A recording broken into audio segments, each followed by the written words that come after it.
Ok. Là, cette fois-ci, j'ai mis longtemps à allumer la caméra. Je suis sûr que vous vous êtes déjà tous dit « Est-ce que je suis le seul là à avoir capté le truc? La profondeur du truc? À la fin d'une série, à la fin d'un film, à la fin d'un jeu ?» Bah, c'est le sentiment que m'a fait Lisa the Painful.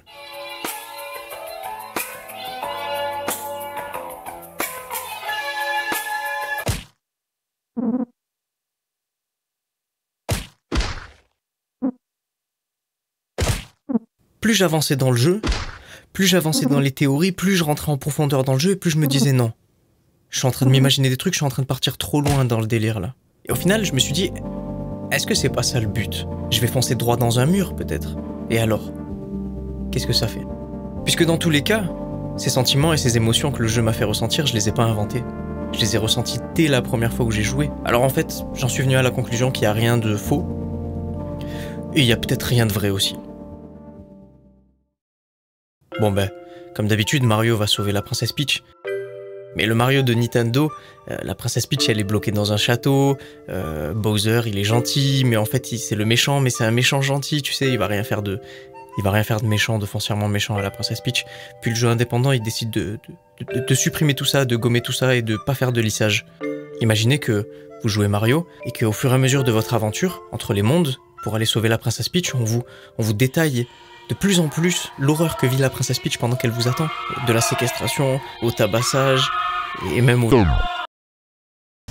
Ouais, effectivement, on est d'accord, ça va supprimer une large partie du public. Et c'est bien pour ça que le Mario de Nintendo marche autant. Et c'est aussi pour ça que Lisa the Painful n'a jamais dépassé les frontières de l'Amérique. Et pourtant, il y en a des choses à dire sur ce type de jeu. Pour faire court, on joue Brad, un personnage qui vit dans un monde post-apocalyptique où toute la race humaine de sexe féminin a été éliminée. Mais un jour, Brad tombe sur un nouveau-né, et c'est une fille.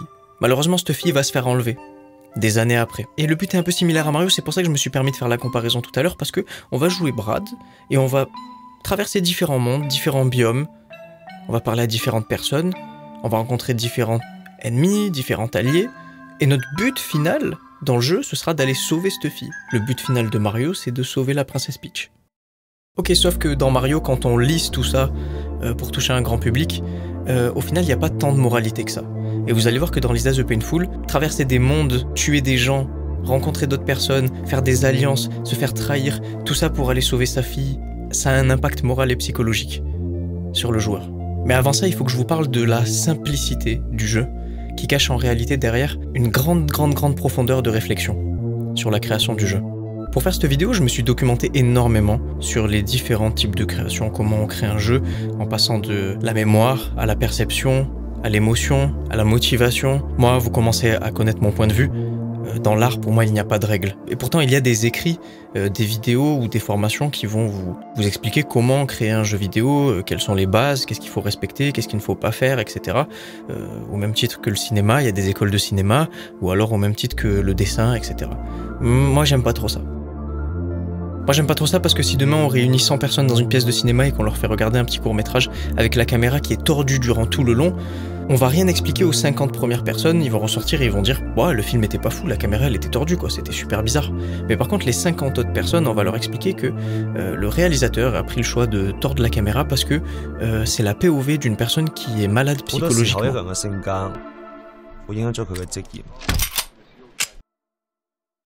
Lisa the Painful, à 90% du temps, ne respecte aucune règle qui est inscrite pour créer apparemment un bon jeu vidéo. Là, je vous parle d'un jeu avec des chara-design qui sont relativement mignons et drôles, et un jeu qui pourtant ne va pas arrêter d'être dans le gore, dans le vulgaire et dans le violent. Je vous parle aussi d'un jeu qui n'arrête pas de jouer avec les couleurs, avec la perception des couleurs dans notre cerveau. Vous savez que les couleurs plutôt orange sont des couleurs chaudes qui vont vous rappeler le réconfort et une sorte de safe place. Et les couleurs bleues sont des couleurs froides qui vont être menaçantes. Tout au long du jeu, on va se retrouver dans des zones qui sont totalement orange, avec des couleurs très chaudes et très réconfortantes, alors que pourtant, ce sont des zones qui sont super dangereuses, ce sont des zones qui sont remplies de violence. Je vais vous donner un autre exemple. Faites un gameplay d'1h30 sur Lisa the Painful. Vous allez assimiler les touches, les inputs, ce qu'il faut faire, ce qu'il faut pas faire, etc. Maintenant, quittez le jeu et faites une petite pause de 2 semaines, 3 semaines. En temps normal, on vous dirait, si vous êtes un créateur de jeux vidéo, attention, quand le joueur va revenir, vous savez pas quand est-ce qu'il va revenir, vous savez pas s'il va revenir dans 5 minutes ou s'il va revenir dans 1 mois. Il faut que votre jeu soit assez perceptible pour faire comprendre aux joueurs quand il va revenir que C'était la touche A pour sauter, c'était les gâchettes pour avancer, etc. etc. Lisa the Painful n'en a rien à faire. Vous allez revenir sur le jeu, comme si vous l'aviez jamais quitté en fait. Et là où je veux en venir, c'est que, à force de ne pas respecter ces points, je me suis demandé, est-ce que c'était pas ma mémoire qui me jouait des tours? Est-ce que c'était pas mes souvenirs qui avaient embelli ce jeu? Alors je rejoue au jeu, et je me reprends la même claque et je me dis, merde, qu'est-ce que j'ai loupé? Qu'est-ce que je comprends pas? Le jeu n'en a rien à faire de toi. En soi, si on liste toutes les règles que j'ai pu lire pendant la création de cette vidéo sur le b.a.-ba du jeu vidéo, entre guillemets, Lisa the Painful est en dernier dans la liste. À force de regarder des forums, des vidéos, etc., je me suis rendu compte que le jeu avait marqué beaucoup de gens. Et qu'en fait, j'étais pas le seul. Mais alors pourquoi ce jeu nous a autant marqué? C'est vrai que le jeu parle de choses qui sont super dures à aborder, et puis c'est une grosse prise de risque puisque on ne sait pas à qui on s'adresse, peut-être des gens qui ont déjà vécu ce genre de traumatisme, ce genre de drame, mais de la violence gratuite, ça restera toujours de la violence gratuite. Si aujourd'hui je vous parle de Lisa the Painful, c'est parce que je sais au fond de moi maintenant, après avoir fait toutes ces recherches, que le jeu n'est pas là pour délivrer de la violence gratuite. Il y a une vraie morale derrière. J'ai remarqué tout au long de mon gameplay que le jeu a une balance parfaite entre le gore et le ridicule. Plus on avance, plus on parle à des PNJ, plus on apprend l'état de santé de notre fille adoptive, avec des détails plus ou moins gore. Et tout ça, ça impacte inconsciemment notre cerveau. Et au moment où notre cerveau va arriver à saturation, le jeu va réussir à nous faire rire à ce moment-là, pile poil à ce moment-là. On va arriver dans un nouveau biome, et il y a un poisson qui va rejoindre notre équipe. Un poisson qui peut tirer à la mitraillette. Alors que 5 minutes avant, on avait croisé des PNJ qui nous expliquaient que la dernière fois qu'ils avaient vu cette fille, c'était dans un hangar avec plein d'hommes, et je vous passe les détails. Ce jeu est une balance parfaite entre le gore et l'absurde. Et là, la morale du jeu commence à devenir super intéressante à partir du moment où on traverse ces émotions qui sont super opposées. Et on va se mettre naturellement à la place de Brad en se disant, est-ce que j'aurais fait la même chose à sa place? Est-ce que j'aurais tout laissé tomber? Est-ce que j'aurais continué quitte à en mourir? Sachant que, petite anecdote, on ne sait même pas si ce monde post-apocalyptique qui appartient à la ville d'Olat dans le jeu a touché la Terre entière. On pourrait largement être sur le cliché, vous savez, de ces États aux États-Unis qui sont tellement renfermés sur eux-mêmes qu'ils ne sauraient pas vous décrire sur la carte du monde où est la France, ou l'Égypte, ou l'Afrique, etc. Qu'est-ce qu'on en sait si, quand on va sortir d'Olat, le monde sera différent, si les autres villes ont été touchées par ce phénomène? Et tout ce que je viens de vous citer, c'est grâce à ça que ces jeux sont restés dans l'inconscient collectif. Parce que des tests ont été réalisés sur des groupes de personnes qui, pour la même phrase, devaient d'un côté faire des actions super simples et de l'autre côté faire une action un petit peu plus compliquée. Et on en a déduit que les gens qui devaient faire une action plus compliquée sur la même phrase allaient retenir les choses plus facilement. Parce que le cerveau retient les choses qui sont plus profondes. Et ces jeux-là, Lisa the Painful, Undertale et Hello Charlotte, sont des jeux qui ne sont probablement pas bons dans leur gameplay, aux yeux des gens qui créent des AAA, aux yeux des grands groupes de jeux vidéo, mais au moins ce sont des jeux qui parlent avec le cœur, qui parlent de choses qui ont potentiellement malheureusement touché énormément de personnes.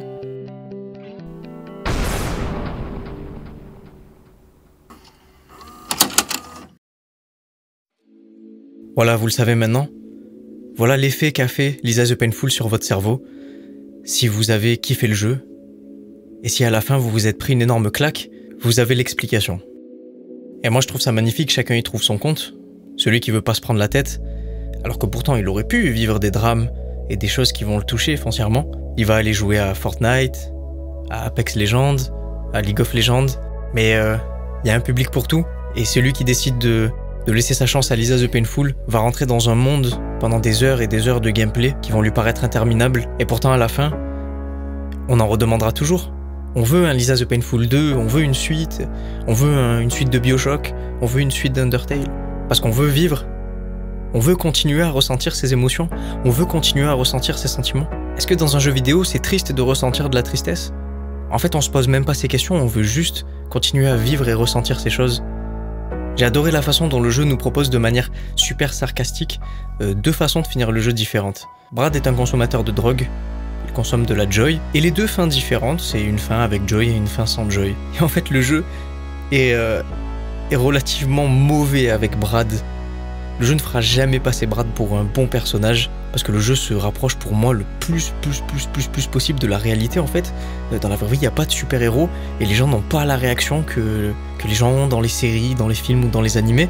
C'est ça que je trouve incroyable avec Lisa the Painful, parce que tu prennes de la joy ou pas, tous les personnages que tu vas croiser dans le jeu, y compris ta fille à la fin que tu vas retrouver, vont littéralement cracher sur Brad. Personne ne lui laissera une seconde chance. Personne ne va être empathique avec lui. Ce qui fait que le jeu t'attrape encore plus dans les émotions, puisque la seule personne qui sera empathique avec Brad, ce sera toi. Et là, tu te demandes la fin avec Joy ou sans Joy, est-ce qu'elle est différente? Absolument pas. La fin est triste dans les deux cas. La fin est dramatique dans les deux cas, puisque de toute façon, depuis le début, les choses sont dramatiques. Thierry L'Astuce est le premier personnage qui va rejoindre notre équipe, et il est nul. Il sert à rien.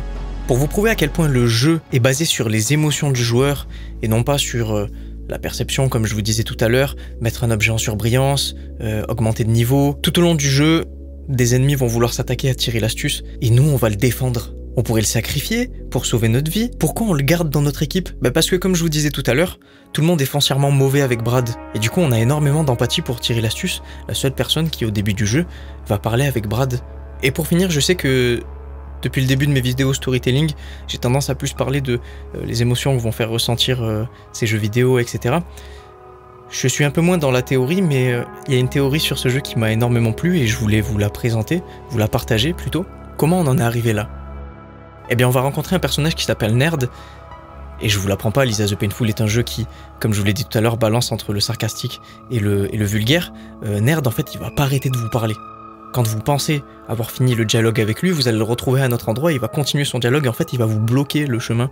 Il va vous parler pendant des minutes et des minutes qui seront interminables. Et Nerd, en fait, est un historien qui vous explique que tout ça est arrivé après le Flash. Mais il vous explique pas vraiment qui a créé ce Flash, qu'est-ce qui a fait que ce Flash est arrivé, parce que ça peut ne pas être une personne aussi. Olat était une ville classique, avec des maisons bien rangées en ligne, formant des uniformités. Les jardins étaient entretenus méticuleusement par les propriétaires quelque peu excessifs. Et pourtant, après le Flash, un cycle très étrange jour-nuit vient s'installer, avec des nuages, un temps bizarre et une végétation super étrange. Et surtout, aucune femme.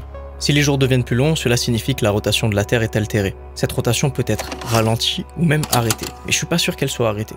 Parce que si la rotation est arrêtée, l'atmosphère, elle, continue à bouger. Ce qui reproduit la destruction complète de toute la planète. Et pourtant, quand on visite Olat après le Flash, puisque de toute façon on peut pas le visiter avant, il continue à y avoir des maisons, il continue à y avoir de la végétation. Donc on reste sur la théorie du ralentissement de la Terre.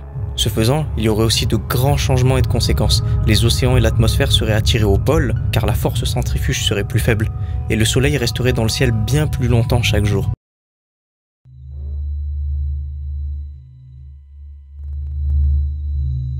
Et maintenant, on pourrait se poser la question, qu'est-ce qui aurait causé tout ça?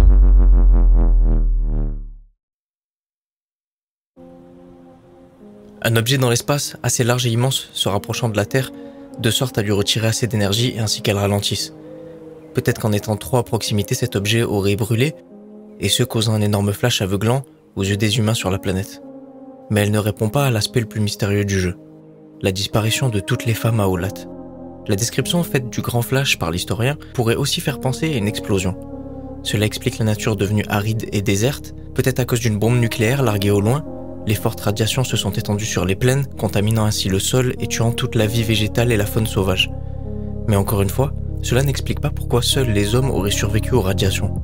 À part si la bombe aurait quelques particularités spécifiques qui amèneraient à cet événement. Cela pourrait être un aspect biologique ou chimique qui affecterait les personnes n'ayant pas de chromosome Y. Ainsi, seules les femmes seraient la cible de cette arme nucléaire. Pour que quelqu'un développe quelque chose comme ça, cela nécessite une connaissance fine et étendue de la science. En plus de cela, il faut le matériel et la capacité nécessaire pour le faire en secret, ainsi que les forces militaires pour y parvenir. Ces choses-là peuvent s'appliquer au mégalomane Dr Yado. Le plan original de Yado était de créer un monde de lui-même, quelque chose qu'il aurait pu maîtriser pleinement. Ce qu'il a presque accompli en jouant sur le désir sexuel des hommes et en relâchant sa fille dans un monde sans femmes. Parce que oui, Buddy est la fille du Dr Yado. Pendant que les hommes s'entretuaient pour elle, ceux tombés dans l'addiction de la Joy se sont transformés en monstres surpuissants lorsqu'ils étaient proches de la mort. Il pouvait contrôler ces mutants avec sa trompette. Avec ces deux phénomènes, le reste de la population pouvait être exterminé en peu de temps, et Yado pourrait finalement diriger Olat. Arrogant et mégalomane, Yado semble être du genre à vouloir être adoré et adulé comme un dieu. Il y a un moment où Brad approche Buzo, et il n'a pas l'air de le remarquer. Il se parle à lui-même à propos de Buddy, il marmonne ensuite qu'elle aurait été un véritable atout pour les femmes. Brad lui demande ce qu'il veut dire par là, et Buzo répond que cela ne concerne pas son genre. Cette vague affirmation pourrait sous-entendre que pas toutes les femmes d'Olat ont péri après le Flash. Et Buzo en a connaissance. ces connaissances auraient pu lui être transmises par l'homme qui l'assistait, Yado. Sachant très bien le sort des femmes suite à la bombe, Yado a kidnappé ou caché un petit nombre de femmes pour les garder en sécurité, tandis que l'instinction des femmes se faisait dehors. Dès que Olad fut privé des femmes, il a attendu que la luxure des hommes grandisse jusqu'à atteindre leur paroxysme pour leur livrer sa propre fille. Pendant ce temps, la guerre sanglante tempêtait sur le reste des hommes et il gagnait des super soldats en conséquence de leur addiction à la joy. Quand tout le monde serait mort, il serait allé chercher les femmes pour les utiliser afin de repeupler Olat et gouverner son nouveau monde. Cela donnerait plus de sens au plan d'Yado, mais malheureusement, ce ne sont que des spéculations faites sur des explications dont on n'aura jamais la réponse. Le Flash est donc destiné à rester un phénomène mystérieux, inexpliqué.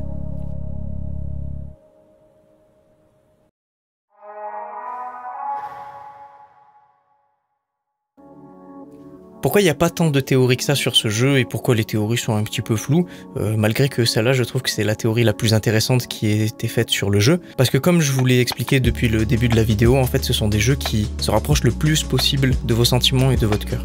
Chaque histoire a sa place, faites rire, soyez loufoques, criez, chuchotez. Mais les gars, le plus important, c'est de le faire.